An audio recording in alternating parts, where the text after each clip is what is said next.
Hello and welcome to the Tales from History web series. My name is Eric, and in this series, we take a glimpse at unique moments in human history as told by the people who had lived through them. For today's episode, we will examine the curious case of Kiuchi Nobuo, a soldier in the Imperial Japanese Army who was taken prisoner by the Soviet Union at the end of World War II. Kiuchi's journey spans across an entire continent over the course of 3 years, all brought to life by a vibrant series of illustrations drawn by the man himself. Now let's get started, shall we? August 1945. The Empire of Japan was on the brink of collapse, having been thoroughly routed by American forces across the Pacific Ocean, and with the home islands being subject to a relentless firebombing. The northeast of Asia, consisting of the Japanese colony of Korea and the puppet state of Manchukuo, remained as one of the few areas in the bloody conflict where Imperial Japan held on with a tenuous grip. As a Japanese male born and raised in Tokyo during the nation's descent to fascism, then 21-year-old Kiuchi Nobuo had enlisted into the Imperial Japanese Army Air Corps with the expectation of dying honorably for his emperor. Being stationed in the north of Japanese Korea, then located a great distance from the Pacific front lines, it would seem that Kiuchi would not be expected to enter combat for the time being. All that changed with the intervention of the Soviet Union. Beforehand, an uneasy peace had existed between Japan and Russia with the signing of the Soviet-Japanese Neutrality Pact on April 13, 1941. At the request of America and her allies at the Yalta Conference, Soviet leader Joseph Stalin agreed to enter the war with Japan 3 months after the capitulation of Nazi Germany, which occurred on May 9, 1945. The Soviet Union would honor the agreement made at Yalta and break their neutrality with Japan on August 9, 1945. With over 1.5 million Red Army soldiers, sailors, and airmen invading Manchuria from the north, in a subsequent landing operation on the northern Korean peninsula occurring just 4 days later, Kiuchi's unit was outnumbered, outgunned, cut off, and completely surrounded by an advanced adversary they were simply not prepared to fight. Rather than die a pointless death putting up a futile resistance in a war that they were clearly losing, Kiuchi and company made the tough decision to surrender to the approaching Soviet forces without incident. After being disarmed and forcefully marched across Korea and into Russian territory, Kiuchi Nobuo and well over 500,000 Japanese POWs from all over Manchuria began their long, harrowing journey of being processed through the Gulag network of labor camps, dotting the vast Soviet Union via the Trans-Siberian Railway. It was spring in 1946 when Kiuchi and his Japanese compatriots disembarked from their sealed train cars and towards their final destination. A labor camp nestled between a collective farm and rock quarry, located amidst the ruins of post-war Ukraine. Kiuchi could never have imagined being so far away from his home back in the land of the rising sun. The physical labor that Kiuchi and the Japanese endured in Ukraine was both arduous and demanding.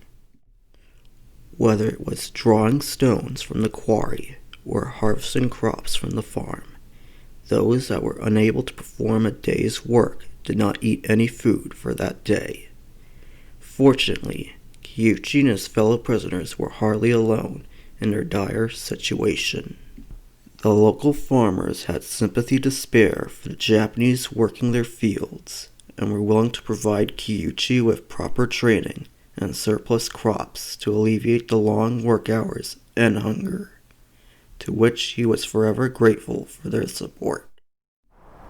The Eurasian winter would be far less forgiving, however.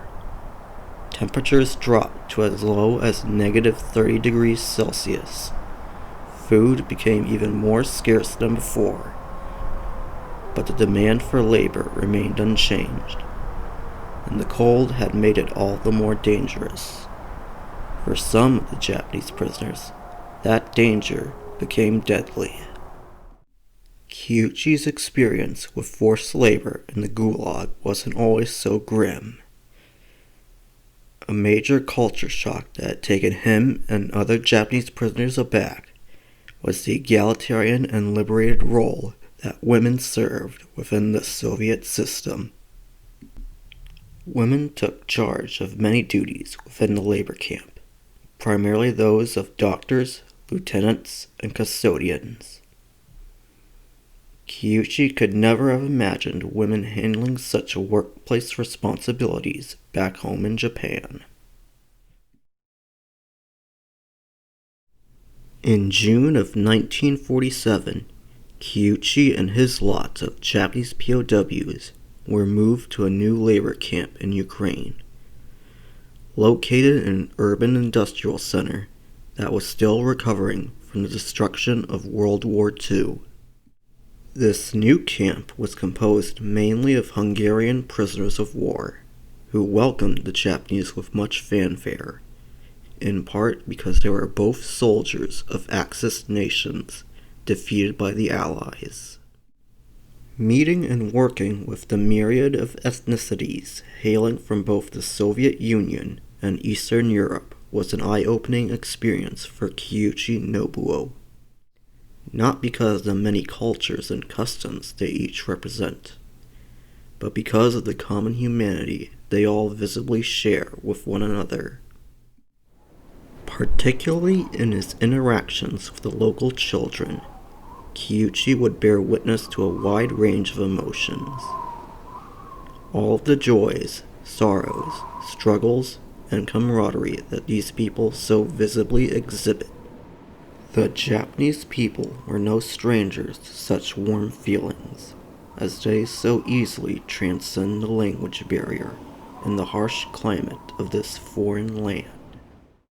Alas, this stunning revelation could only do so much to improve Kiuchi's predicament as a prisoner of war. Day-to-day work in the industrial labor camp remained as dangerous as ever, and the use of heavy industrial equipment without proper safety precautions was particularly hazardous to one's health. Kiuchi would understand this very well when he was forced to operate a jackhammer without protective eyewear, as standing too close to the train wheel he was chiseling exposed his eyes to burning hot gas and sharp silica dust. This particular incident would force Kiuchi to be removed from his work detail and transferred to a hospital where he would spend the next 2 months recuperating. Kiuchi entered the hospital, blind and unable to see, for the span of 2 weeks, but would ultimately regain his vision thanks to a successful surgery performed by a German prisoner of war. This prisoner was a doctor named Wilhelm Stotz, whose sophisticated procedure saved the lives of 300 Japanese POWs in Ukraine. The many patients of Dr. Stotz, including Kiuchi, would be eternally grateful for his hard work and compassion towards them.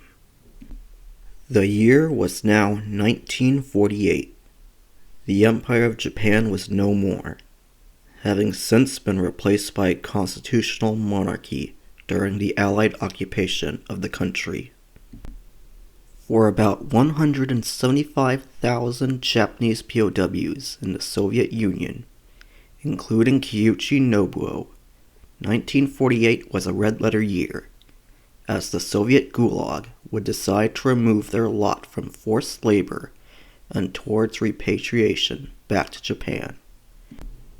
Between 1946 to 1950, Some 458,000 Japanese prisoners in the Soviet Union, out of a maximum of 760,000 captured, would be repatriated back to their home country. The estimated death toll of those Japanese in captivity ranged from a minimum of 60,000 lives lost to upwards of 300,000 total dead that hailed from the former Empire of Japan. A few thousand Japanese would still be interred at the Gulag until 1956, and even a handful of laborers would elect to remain in the Soviet Union, having married into the local population and starting families in the many years of internment there. After almost 3 years in captivity, Kiuchi Nobuo was finally coming home. When he departed Ukraine via the Trans-Siberian Railway, the train car doors were left open, with the white nights of the serene Siberian wilderness leaving a lasting impression on the former POWs. As he departed by boat across the Sea of Japan, Kiuchi bids farewell to the Soviet Union, humbled by memories both bitter and beautiful. Arriving at Maizuru repatriation port, the returning soldiers were greeted by a boisterous crowd of civilians and the ever-attentive care of the Japanese Red Cross. Kiuchi would take one final train ride to the current family residence, where he was greeted by his elated relatives, including his father and little brother. As a civilian in post-war Japan, Kiuchi Nobuo took many odd jobs creating artisan crafts before settling on a career as an illustrator. His son Masato, also an artist, has maintained a multilingual website featuring his father's drawings, displaying Nobuo's illustrated account of his time as a prisoner of war to a worldwide audience since 1996. Kiuchi's illustrations on his internment in the Soviet Union and his repatriation at Maizuru port would be registered as a UNESCO Memory of the World in 2015. As of October 2020, Kiuchi Nobuo still lives in Kashiwa City of Chiba Prefecture, Japan, with the rest of his surviving family. Thank you for watching this episode of the Tales from History webseries. You can learn more about Kiuchi's story by visiting his website and following his official Facebook page. Be sure to also support the channel with a like, comment, and subscribe. I can also be reached using the contact information on screen and in the video description. See you in the next video.